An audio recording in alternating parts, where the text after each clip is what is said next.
खबरों का सारथी। अलविदा। नमस्कार, स्पेशल बुलेटिन में आपका स्वागत है। मैं हूं आपके साथ राहुल चौहान। अलविदा आशा ताई। मशहूर गायिका आशा भोसले हमारे बीच नहीं रही। 92 साल की उम्र में उन्होंने दुनिया को अलविदा कह दिया है। करीब 7 दशक तक सिनेमा माई दुनिया में अपनी सुरीली आवाज़ का जादू चलाने वाली गायिका को कल शनिवार को तबीयत खराब होने के चलते अस्पताल में भर्ती कराया गया था। मुंबई के ब्रिज केडी अस्पताल में इमरजेंसी मेडिकल सर्विसेज यूनिट में उनका उपचार चल रहा था। दुनिया भर के फैंस दुआएं कर रहे थे, मगर रविवार को गायिका ने दुनिया को अलविदा कह दिया। बीते दिन शनिवार को आशा भोसले के तबीयत बिगड़ने की खबर आई।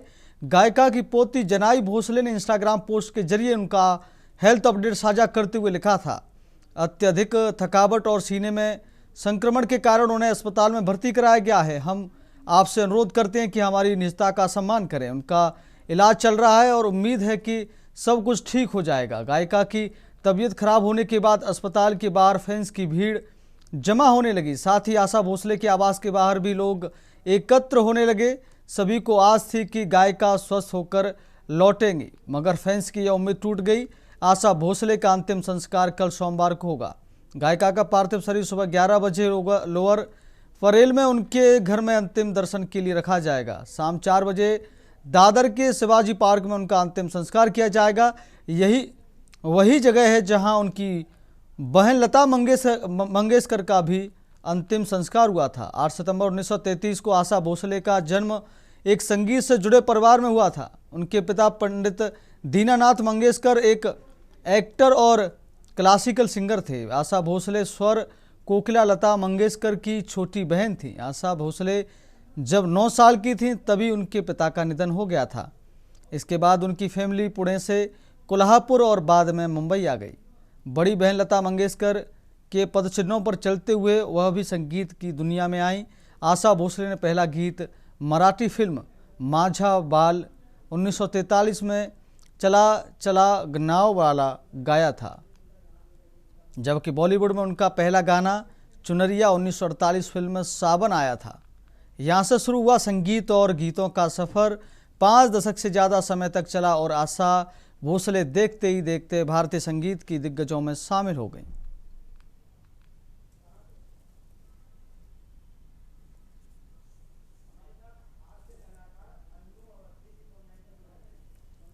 हमारे साथ इस खबर पर हास्य कलाकार अन्नू अवस्थी फोन लाइन पर जुड़ गए हैं।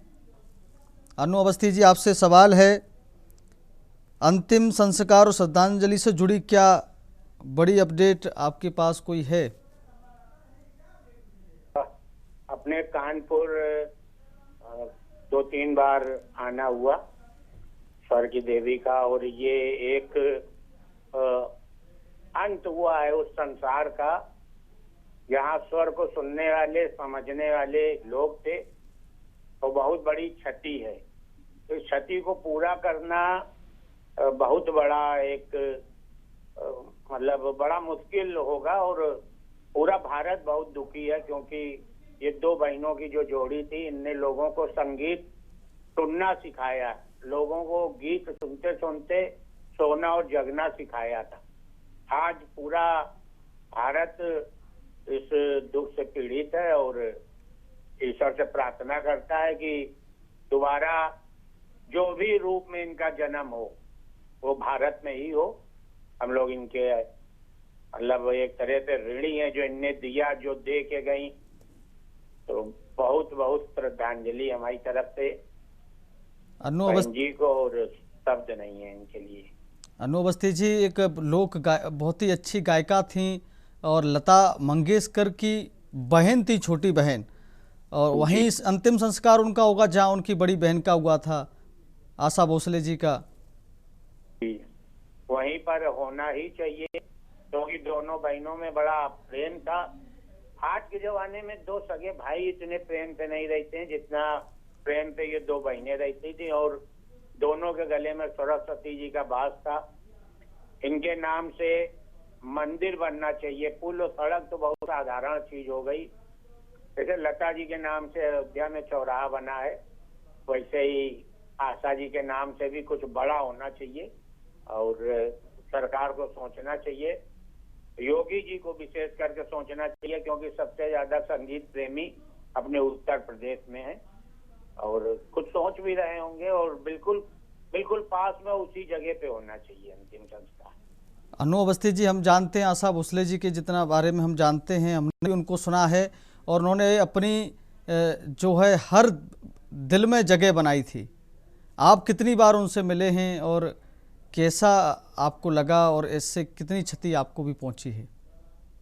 एक बार भी नहीं मिले हैं, लेकिन एक बार हमने दूर से उनको देखा है और हमारे कानपुर वो 2-3 बार आई हैं, ये हमको पता चला है, लेकिन दर्शन का सौभाग्य करीब से नहीं प्राप्त हुआ और उनको थोड़ी दूरी से 3-4 मीटर की दूरी से एक बार हमने देखा है एयरपोर्ट पर। अनु अवस्थी जी, बहुत बहुत धन्यवाद। तमाम जानकार आपसे बात करके अच्छा लगा। और एक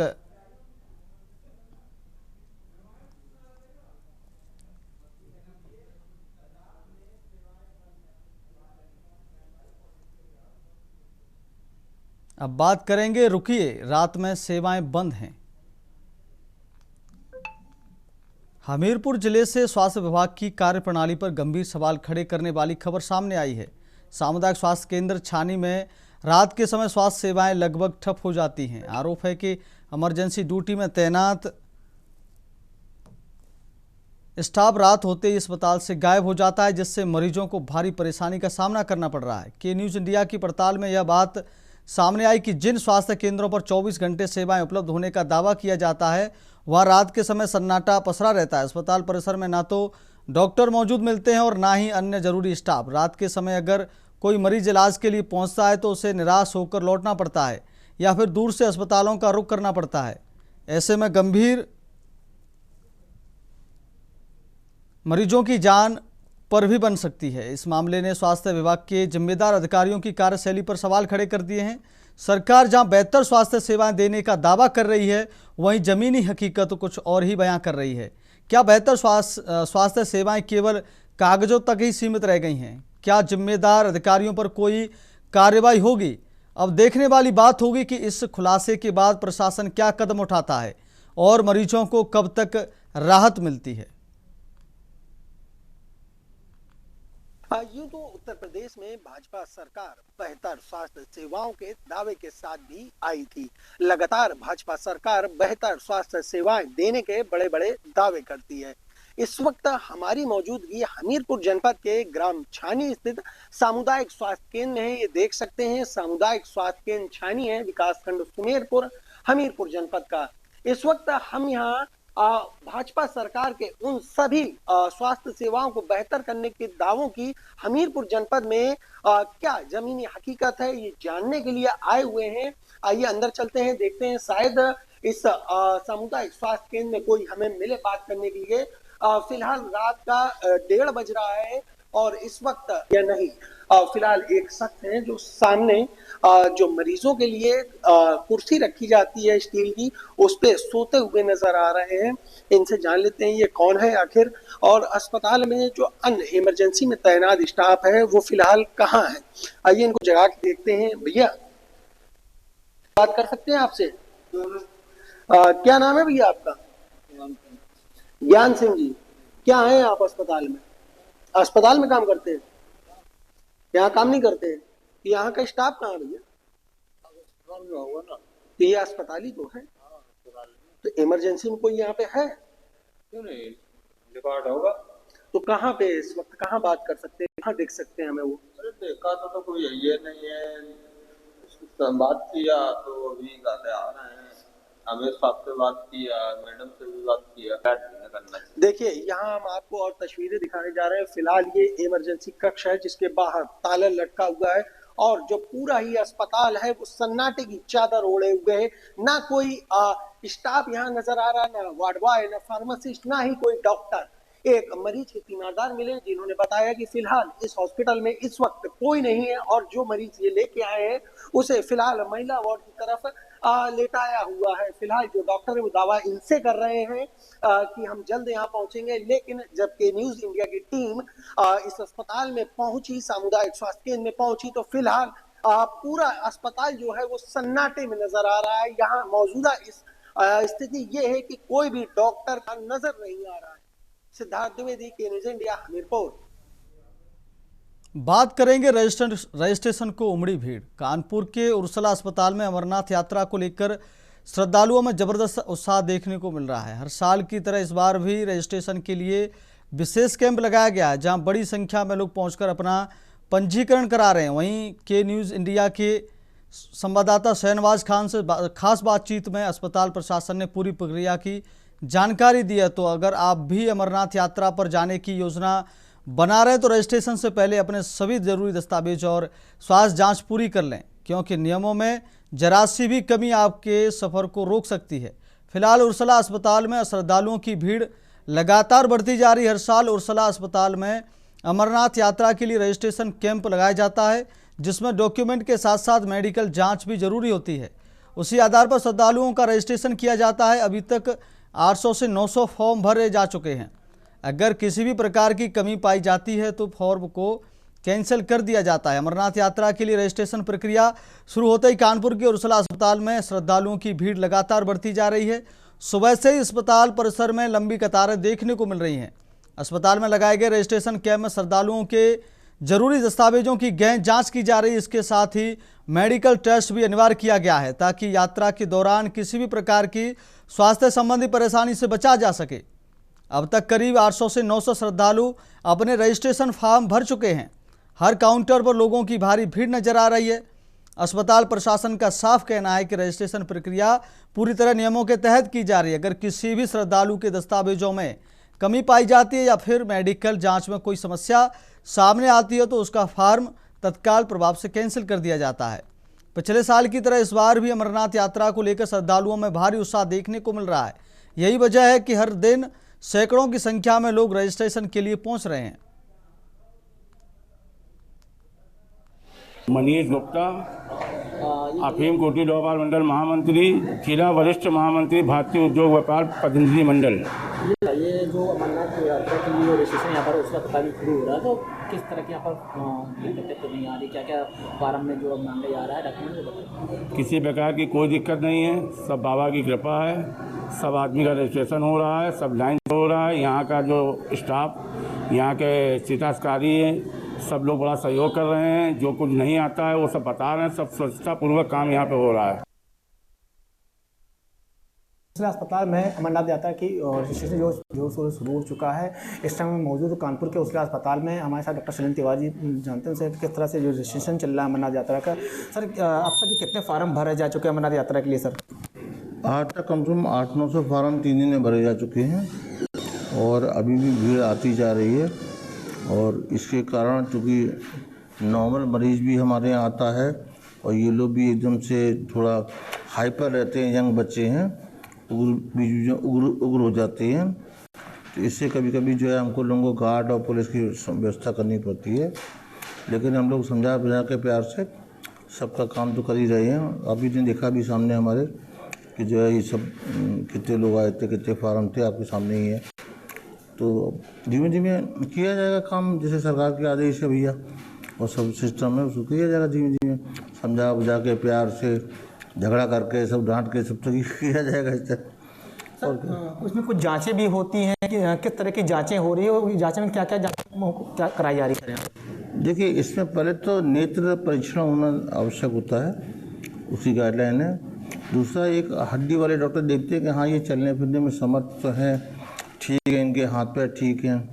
तीसरा, जो 50-55 से ऊपर लोग हैं, क्योंकि इसमें 14-16 से 70 साल का रेंज है, तो जो सीनियर सिटीजन्स हैं हमारे, जो 50-60 के ऊपर हैं, इनको देखा जाता है कि अगर की सांस खुल रही है तो एक दिल की जांच आवश्यक है, ताकि कभी वहाँ जाके परेशानी में फंस जाए। तो उसमें ECG वगैरह करा लेते हैं कभी कभी, और अगर वो ठीक लगते हैं तो फिर कर देते हैं हम लोग। डॉक्यूमेंट में बताया है कि किस तरह डॉक्यूमेंट मांगा जा रहा है इसमें? नहीं, हम लोग सिर्फ आधार लेते हैं उनका, और एक फॉर्म भरते हैं, उनका डिक्लेरेशन लेते हैं कि हमें बीमारी है कि नहीं, और जो भी डिक्लेरेशन करते हैं उस हिसाब से जाँच करा लेते हैं। अगर कहते हैं हमें शुगर नहीं है, हमें BP नहीं है, तो क्रॉस चेक करा लेते हैं। तो जिस तरह से शैलेंद्र तिवारी ने देखिए बताया कि जो अब तक के 800 से 900 फॉर्म भरे जा चुके हैं और कुछ प्रमुख जांचें हैं वो जांचें कराई जाती है। साथ में आधार कार्ड और पैन कार्ड और कुछ जो उनके जो डॉक्यूमेंट्स हैं वो पूरे करने के बाद फ़ोन का रजिस्ट्रेशन किया जा रहा है। कानपुर से शाहनवाज खान, के न्यूज़ इंडिया के लिए। मनीष गुप्ता। इसी खबर पर अधिक जानकारी के लिए हमारे साथ संवाददाता कानपुर से शाहनवाज जुड़ गए हैं फोन लाइन पर। शाहनवाज, सवाल है आपसे, अमरनाथ यात्रा के लिए रजिस्ट्रेशन चल रहे हैं, जो जानकारी अभी आपको मिली है, क्या व्यवस्था संभालने प्रशासन को दिक्कत आ रही है? मौके पर हालात कैसे हैं? देखिए राहुल जी, आपको मालूम बता दें, ये उत्तला अस्पताल का पूरा मामला है, जहाँ उत्तला अस्पताल में अमरनाथ को हर साल जो रजिस्ट्रेशन होता है, इस साल भी जोरों शोरों से अमरनाथ यात्रा के यहाँ पर रजिस्ट्रेशन के लिए यहाँ पर फॉर्म भराया जा रहा है।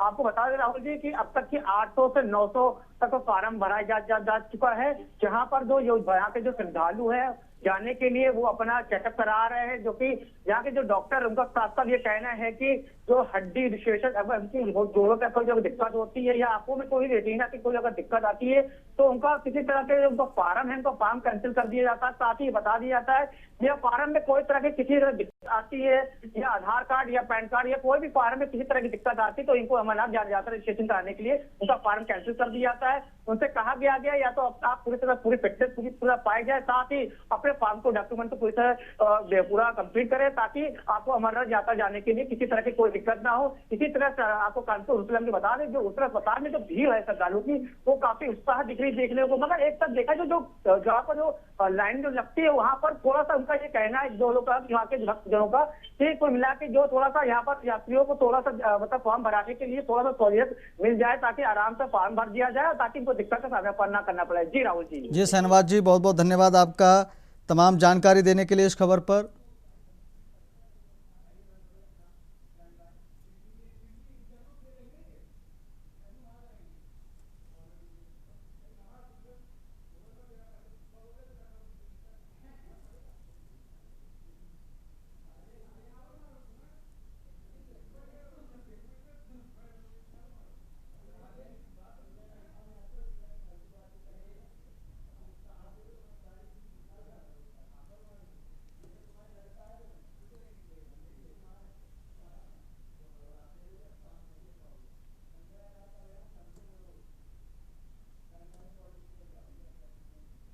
अब बात करेंगे शंकराचार्य का बयान, संतों में रोष। अयोध्या में मुख्यमंत्री योगी आदित्यनाथ को लेकर स्वामी अभिमुक्तेश्वरानंद द्वारा दिए गए कथित आपत्तिजनक बयान के बाद अयोध्या में विवाद गहरा गया है। संत महंतों और विभिन्न धार्मिक संगठनों में इसको लेकर नाराजगी देखी जा रही है। कृष्णानंद फाउंडेशन ने इस बयान की कड़ी निंदा करते हुए विरोध दर्ज कराया है। संस्था के संस्थापक अध्यक्ष मुकुंद माधव त्रिपाठी ने कहा कि स्वामी अभिमुक्तेश्वरानंद को अयोध्या में प्रवेश नहीं करने दिया जाएगा। उन्होंने स्वामी पर तीखे आरोप लगाते हुए उन्हें झूठा और भ्रामक बयान देने वाला बताया। त्रिपाठी ने यह भी आरोप लगाया कि स्वामी के कुछ राजनीतिक व्यक्तियों से संबंध रहे हैं और इस संबंध में कुछ तस्वीरें भी सार्वजनिक की गई हैं। हालांकि इन आरोपों की स्वतंत्र पुष्टि नहीं हो सकी है। इधर संत समाज के अन्य लोगों ने भी इस पूरे प्रकरण पर नाराजगी जताई है और मामले को लेकर चर्चा तेज हो गई है। अयोध्या में इस मुद्दे पर आगे क्या रुख अपनाया जाएगा, इस पर सभी की नज़र बनी हुई है।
एक ब्रेक के बाद बिग बैश सीजन 2 का आगाज।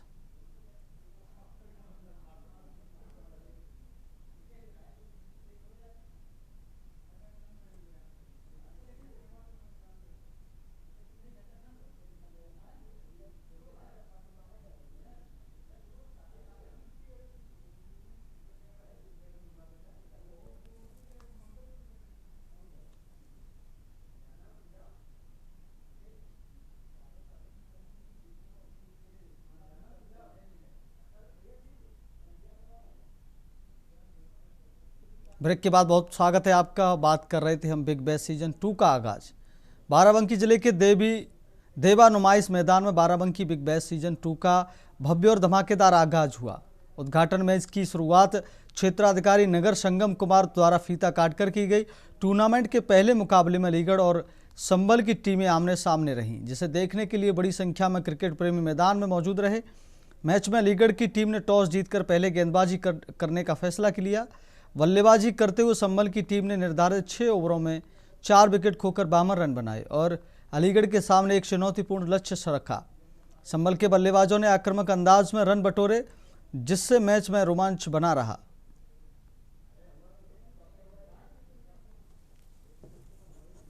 को हमारा फाइनल है और यहाँ पे टोटल 16 जिले, जिसमें बिहार से भी हमारी एक टीम आई है और एक टीम हमारी उधम सिंह नगर उत्तराखंड से आई है। बाकी हमारे जो 14 जिले हैं यूपी के, जैसे अलीगढ़ हो गया, बहराइच हो गया, गोंडा हो गया, फैजाबाद, आपका प्रयागराज हो गया और फिरोजाबाद, ऐसे करके 14 डिस्ट्रिक्ट यूपी के भी हैं। एक तरीके से तो कहें हम इसको नेशनल लेवल का टूर्नामेंट हो गया, क्योंकि यहाँ पे टोटल 3 प्रदेशों ने पार्टिसिपेट किया हुआ। कितना ज़रूरी है खेलों का इस जीवन में? देखिए, खेलों का जरूरी तो कहते नहीं कि खेलेगा इंडिया बढ़ेगा इंडिया। स्पोर्ट्स आजकल ऐसी चीज़ हो गई है कि जिसके बारे में कहते हैं कि पहले होता था कि लोग टेनिस को कहते हैं कि अरे टेनिस बॉल का क्रिकेट खेल रहा है तो बच्चा बर्बाद हो। बात करेंगे तेज रफ्तार का टूटा कहर। डिंडोरी जिले में रात एक दर्दनाक सड़क हादसा हुआ है, जहां गाड़ा सरई थाना क्षेत्र के किकरा तालाब गांव के पास डिंडोरी अमरकंटक नेशनल हाईवे पर तेज रफ्तार कैप्सूल वाहन ने 6 लोगों को कुचल दिया। इस घटना मौके पर ही 5 लोगों की मौत हो गई, जबकि एक घायल हुआ है। बताया जा रहा है कि परसबाहा गांव के रहने वाले ये सभी लोग भोखा डोंगरी के लिए जा रहे थे। वे कार्यक्रम से लौट रहे थे। इसी दौरान उनकी पिकअप गाड़ी का टायर पंचर हो गया। सभी लोग सड़क किनारे खड़े होकर टायर बदल रहे थे और आपस में बातचीत कर रहे थे। तभी अमरकंटक की ओर से आ रहे एक तेज रफ्तार कैप्सूल वाहन ने अनियंत्रित होकर 6 लोगों को कुचल दिया। हादसा इतना भयानक था कि 2 लोग करीब 10 फीट तक उछल गए। हादसे में एक अन्य व्यक्ति घायल हुआ है, जिसे गाड़ा सरई सामुदायिक स्वास्थ्य केंद्र में भर्ती कराया गया, जिसे प्राथमिक उपचार के बाद डिंडोरी जिला अस्पताल रेफर किया गया है। टक्कर के बाद वाहन ने सड़क किनारे बनी मड़ियाँ, बिजली के पोल और यात्री प्रतीक्षालय को भी टक्कर मारी, जिससे ये सभी क्षतिग्रस्त हो गए। इसके बाद वाहन करीब 300 मीटर दूर जाकर रुका। घटना की सूचना मिलते ही पुलिस मौके पर पहुंची और जांच शुरू की। वहीं कलेक्टर अंजू पवन भदौरिया और एसपी वाहिनी सिंह भी घटनास्थल पर पहुंची। प्रशासन की ओर से मृतकों के परिजनों को रेड क्रॉस से 50-50 हज़ार रुपये और संबल योजना के तहत 4-4 लाख रुपए की सहायता देने की घोषणा की गई है। साथ ही अंतिम संस्कार की व्यवस्था भी प्रशासन द्वारा कराई जा रही। प्रत्यक्ष दर्शी के मुताबिक हादसा रात करीब 1:30 बजे हुआ। जब सभी लोग सड़क किनारे टायर बदल रहे थे, तभी तेज रफ्तार वाहन ने अचानक टक्कर मार दी। सभी मृतक एक ही गांव परसवाहा के रहने वाले बताए जा रहे हैं। मैं चौक बरहों के नाता में आए सुकुलपुरा मेरा टोला, वहाँ से खा पी के 11 बजे निकल, वहाँ 12 बजे का एक्सीडेंट। कैसे? वहाँ पंचर हो गया था पिकअप, वहाँ टायर सुधरवा रहे थे। टायर सुधरवा के यहाँ भैया लोग मामा लोग पूरा एक खत्म हो गए। ये रात्रि की एक दुर्घटना है जो लगभग 1 बजे करीब हुई और एक पारिवारिक कार्यक्रम में सम्मिलित होकर वो पिकअप में अपने गांव जा रहे थे और उसी समय एक गाड़ी में आके उनको टक्कर मारी है, जिससे मौके पर 5 लोगों की मृत्यु हो गई और एक अभी भर्ती है। यहाँ के ड्राइवर को पकड़ लिया गया है। तो प्रशासन की ओर से अंत्येष्टि सहायता राशि की आज ही तत्काल उनको मौके पर दी जा रही है। फिलहाल स्पेशल बुलेटिन मेरे साथ इतना ही। देखते रहिए के न्यूज़ इंडिया। नमस्कार।